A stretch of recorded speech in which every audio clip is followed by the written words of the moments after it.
You're very welcome back to OTB AM this morning. If you'd like to get involved in the conversation, 0879 180 180 is the WhatsApp number. And of course, you can leave a comment on the YouTube stream or you can get us on Twitter. The hashtag is OTB AM.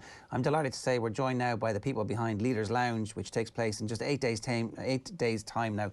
Pre-COVID, this obviously would have been an event that we could all have attended. So they've had to innovate and turn it into an interactive platform. And they've quite the lineup if you're interested in sport and leadership or business and coaching or anything to do with how to get some insights into high achievers and what makes them high achievers. Paul McGinley is going to interview Razzie Erasmus. There's loads more brilliant people involved, including Brian O'Driscoll, Chanel McCoy, Joanna Reardon and more besides. It's the brainchild of Eoin Conroy, who many of you will know as one of the main characters from the brilliant book The Club, and I'm delighted to say that both Eoin and Paul are with us now. Gents, good morning. How are you? Morning, Ger. Morning, not too bad, thanks. Eoin, I might start with you. What is the landscape like for businesses involved in sport at the moment, particularly given where we are and the relatively slow pace with which we're reopening in Ireland? Yeah, Ger, it continues to remain challenging. There's no doubt about that. Certainly we're much further down the line than we were 12 months ago. I recall this time last year I was part of a wider committee with UCD where we were, working on potential roadmaps for return to sport that we were potentially going to table to government. And I suppose if you fast forward on a year, it shows you some of the progress that's been made even in the last week. You have to commend Leinster Rugby and what they have recently tabled to NEFIT and to government in terms of trying to bring supporters back to the RDS. But yeah, literally it was like a handbrake for sport, for music, for community festivals. The whole experiential space just grinds to a halt at a frightening pace. So the first 3 to 6 months were definitely very challenging. I suppose you talk about it from your own team's perspective, who would have been challenged by all the scary things that were happening in terms of COVID, be it, from their own personal health, their family, their friends. And then if you're working in sport, the prospects didn't look that positive. But I think over the last 6 months more so, the move towards digital broadcast, improvements in the interactive platforms they can bring now for sport, the return to live sport, obviously, that I'm sure Paul is going to touch on, have been very, very heartening. But we still have a little bit to go here. There's no doubt about that. You can't but look over a little forlornly at what is going on in the UK with potentially return to fans now at the Carabao Cup final and some of the plans that are in place for the FA Cup final, running in then to UEFA 2021 now over in right across Europe. So yeah, it still remains challenging, Jerry. There's no doubt about that. Paul, you've obviously been in the States. What's that been like? It's been like a different world, to be quite frank and honest. I've been in Florida most of it, and their attitude towards this pandemic has been very, very different for a start from most places in America. They didn't go into lockdown. The schools didn't close. Restaurants never closed. Golf courses, gyms, all that stuff never closed. Their attitude has been, it's a terrible virus, but responsibility is on the individual person. Business will stay open, life will go on, and it's your responsibility to stay safe yourself and secure yourself until the vaccine arrives. And as a result, it's been very normalized. Yes, there's loads of restrictions in place, and golf. If you're playing golf originally, it was only in a 2 ball, and if you're playing in a cart, it had to be 2 carts. And if you were eating in a restaurant, it had to be outside only, and they're able to do that obviously with the weather. So they did have restrictions in place, but they certainly weren't the restrictive restrictions that we've had certainly in Europe. And it's interesting. I've been in New York as well, and that's been very aligned with where we've been in Europe in terms of how they've treated it. So it depends on what state you're in and where you go. How do you think we're getting on here, Paul? Well, it's not as quick as I'd like, to be honest. Obviously the vaccines is key, and getting hold of the vaccines is very difficult. I think Britain and America have been very fortunate insofar as their companies have found vaccines and able to roll them out a lot quicker than we've had. So we're stuck behind the 8 ball until we get more vaccines. Yeah. Eoin, to go back to that point you made about the reopening, your core business over the years would have been involved in events and putting on things that people would attend. So people would be familiar with the rock and roll marathon, and you would have been involved in the night run and all those kinds of things as well. So an event essentially like Leaders Lounge is something that people would have assumed you would have to have bodies on seats to make it work. How do you actually make something like this work in the time of the pandemic? I started probably on this journey. I know we talked to Paul a bit as well about Stadium Golf about 2 years ago, running parallel to what we were working on with Stadium Golf. I came across the Nordic Business Forum, which is got one of the, I suppose, largest leadership platforms in the world here. And even prior to COVID, very interestingly, they had 7,500 that would attend the conference each day, but also 25,000 dialing in digitally from all over the world. And I guess the challenge for us with Leaders Lounge was when myself and Paul originally, I suppose, started talking about it. It was in January, February. We'd spent some time at the World Golf Show in Florida in relation to Stadium Golf. And I suppose not knowing maybe the trajectory that COVID was on, we had looked towards September 2020 in the Bord Gáis Theatre. And that obviously was going to seat, close to 1,500, 2,000. And we had considered what we might do digitally. So then when COVID obviously hit at such a ferocious pace, we were challenged to see, could it still be an exceptional experience? And we were actually doing a recce for a client in the RDS, and I came across the TV studios that Kieran Moan and his team there had in CT, and they were absolutely phenomenal. And we thought, Paul happened to be over to on family business, and we went to the RDS last, I think it was late June, early July, Paul, and we thought, you know what, we still could do something pretty special here, and that's where we started from. And last November the 3rd, we had 1,400 dial in from 12 countries all over the world. Obviously, Paul was on board along with Jim Gavin, Lisa Fallon, Fiona Coughlin, and Stuart Lancaster. So that was very encouraging, and certainly the feedback and the energy we got from clients post the event as well, because we're on a journey with it as well, Jeremy. Leaders 3, now we're looking towards week 3 in September, and we haven't started looking in terms of the talent side of things. Myself and Paul are going to regroup on that in the next number of days. But we're delighted with how it has gone, and certainly I suppose the challenges that Paul would have laid out to me was, production values. I mean, you look now at whether it's The Last Dance on Netflix or Drive to Survive or programming in general, because essentially it's a pay-per-view TV production. So so far so good, and thanks to Paul, certainly in terms of that. Why do you, or when rather, Paul, did you get first fascinated by the whole concept of leadership? Did this happen before the Ryder Cup, or was the Ryder Cup an accelerant for that? Was that something that, in your 20s you were already kind of thinking, actually, you know what, I need to be able to find an edge in my golf game and in my business life, otherwise I'm just going to be another tour pro? Yeah, I think a lot of it was, that is part of it for sure. I might not have the talent that other players have had, and as a result, you have to duck and dive a lot to survive. And I felt I did that in my career, and certainly, in the 3 Ryder Cups that I played, I was not one of the top players on the team. I played big roles in the team, but I wasn't the guy like, a Darren Clark or a Lee Westwood who's going to be playing 5 matches, or a Colin Montgomery or even a Harrington playing 5 matches out of 5. I was going to be playing 3 out of 5, and that kind of supportive role, but it was still an important role. And as a result, when you're that kind of style of player, I believe, whether it be in soccer, whether it be in Gaelic, I mean, just look at guys like Jim Gavin, Jim McGuinness, for example, without being disrespectful to them, they were kind of those kind of players. They weren't the Michael Murphys or the Brian Mullins of their generations. And I think when you're that style of player, you learn how to duck and dive. You look at things from a different perspective. You're not blessed with a huge amount of talent in a definite starting spot that others might do. And you look at the game in a different way. You become a little bit more tactical in your approach. You become a little bit more strategic in your approach. And as a result, you kind of evolve into this person who studies the game a bit more, because, as you say, you're looking for that edge. And I think that's where I was. I've always had a natural affinity with leadership, not just in golf, but in all sport. I'm a huge lover of the GAA, a huge lover of soccer, rugby, and all of those sports. And I'd always look at a game then. I started to watch games tactically and strategically, and love the analysis, the halftime and after the game and before it.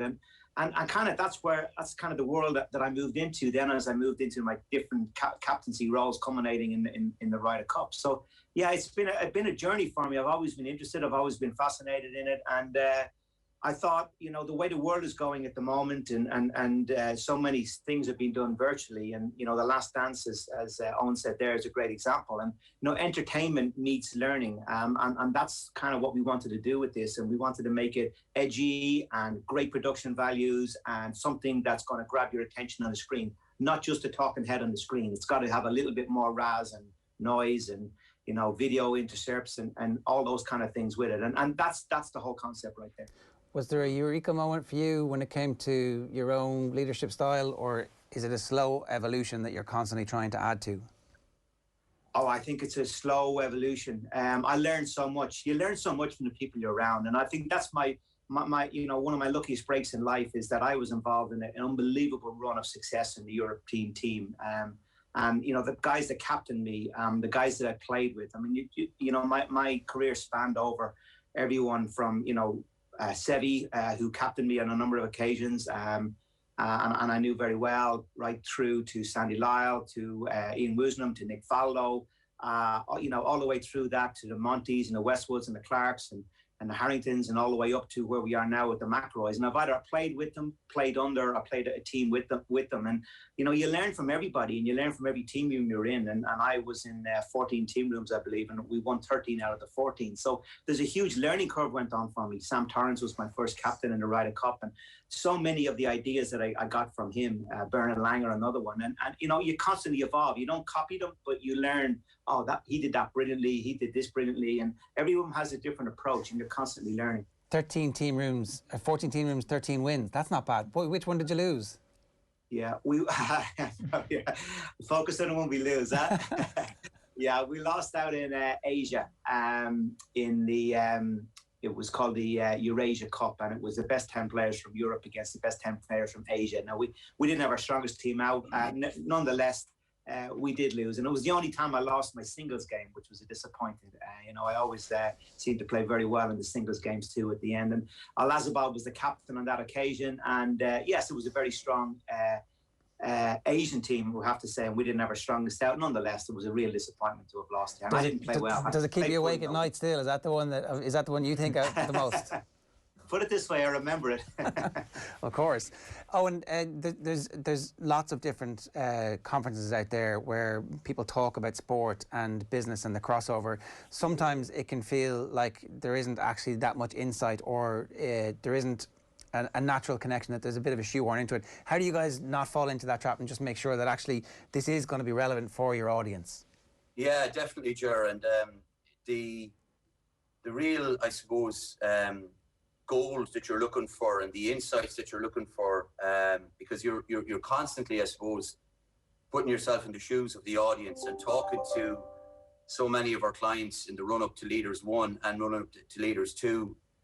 You're constantly challenging the talent in terms of these are the insights and these are the challenges that the marketplace is struggling with. To give you an example, I was on to one of the larger management consultancy houses last week, and they've now gone through two full rotations, 100 on each rotation of young graduates that have joined the company who literally haven't been inside haven't been inside head office. Everything has been done digitally and remotely, and their leaders and their managers are struggling to make those connections with that talent in a remote environment. And also as well, in those digital and virtual environments like this, they're not getting a whole lot maybe back at times from their team, from their staff. They're not really sure where they're at. And we've challenged, we'll say, for example, Brian and Joanne, not to give too much away, because this is the kind of work that we go through with our team on the pre-production meetings. I mean, the first segment of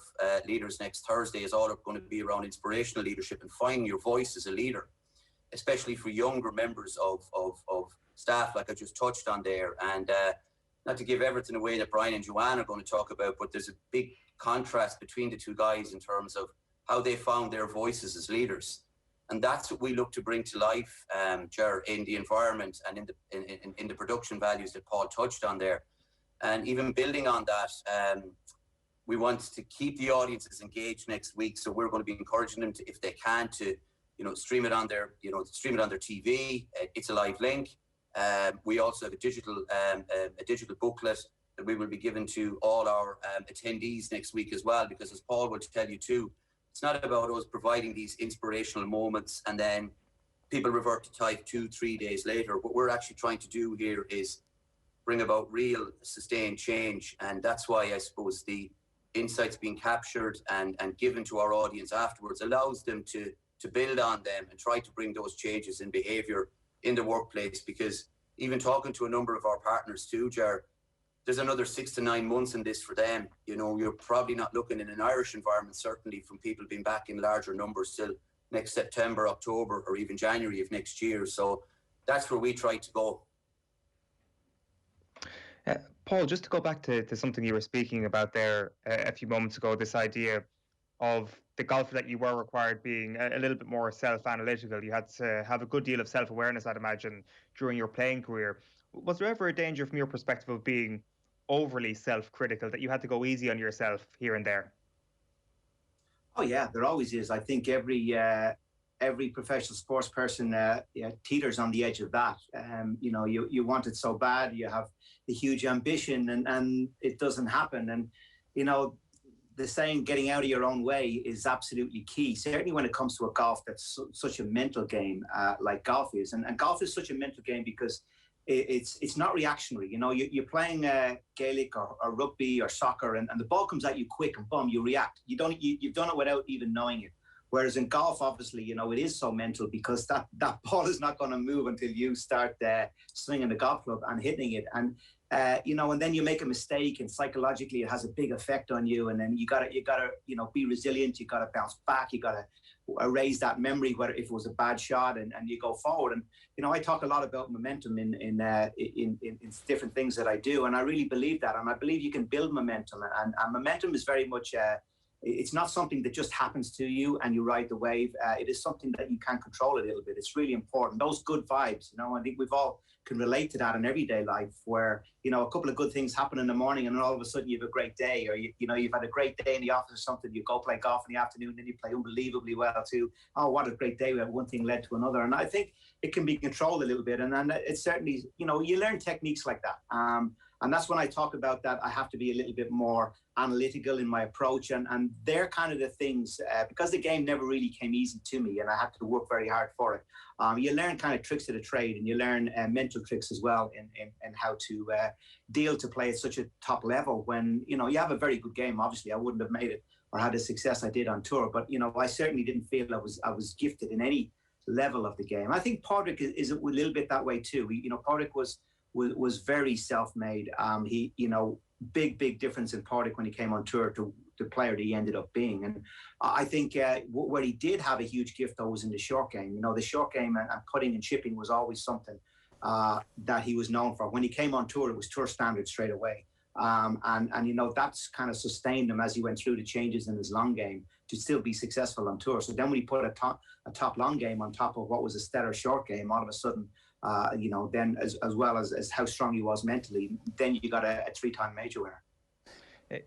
You make the comparison there yourself, and Owen both make the comparison to The Last Dance or Drive to Survive when it comes to pay-per-view sports content.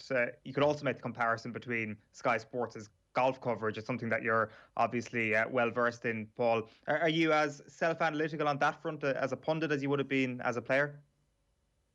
Oh yeah, absolutely, absolutely. And if I make a mistake, I got mad at myself. Of course I do. Yeah, I think you want to have those production values as Owen quite rightly said, and you also want to have the professional values. The idea of playing the perfect round, the idea of not playing around without a bogey, not making a mistake, and you bring that into your golf. I'm a great believer personally in prep.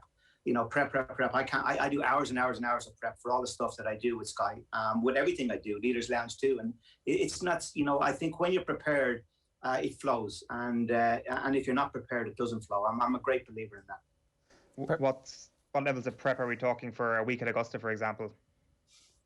Well, I mean, it just doesn't start the week before. Every single day, 365 days a year. You know, I'm on the internet for at least an hour first thing in the morning.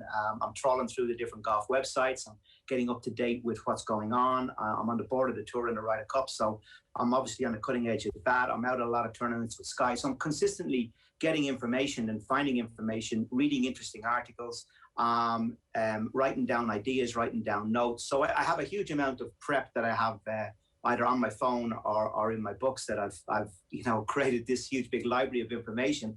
And then as I get closer to a tournament, I'll start trawling through all of that and see what could be relatable to the following week. And then when I get on site, for me, that's why it's been great for me to be able to be on site in America the last 3 months. It's very difficult to do my job as an analyst when I'm not on site, because I'm not seeing the players, I'm not talking to them, I'm not talking to the caddies, I'm not walking the golf course, I'm not sensing the golf course, I'm not sensing the difficulty of some of the shots.